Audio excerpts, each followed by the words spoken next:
વાત કરીએ ઉપલેટાની તો ઉપલેટાના ધોરાજી જામકંડોળામાં તાલુકામાં ધોધમાર વરસાદ બાદ તારાજી સર્જાઈ હતી। ભારે વરસાદને કારણે ખેતરોમાં પાણી ભરાતા પાકોનું ધોવાણ થયું હતું અને સાથોસાથ ઘાસચારો પણ ધોવાઈ ગયો હતો। ઘાસચારાનું ધોવાણ થતા ઘાસચારાના ભાવમાં વધારો જોવા મળ્યો। જે ઘાસચારો 70 થી 80 રૂપિયામાં મણ દીઠ મળતો હતો તેનો ભાવ 100 ને પાર પહોંચી ગયો છે, જેને કારણે પશુપાલકો ચિંતામાં મુકાયા હતા।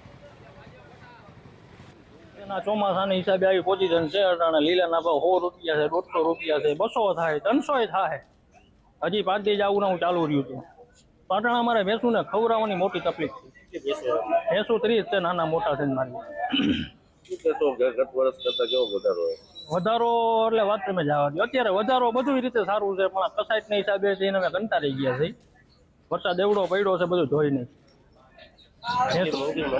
આટલી મોંઘી મકાઈ છે તો અમે સાહસ કરી છે। અમે આડા અવડા પૈસા કરીને અમારી ભેંસુને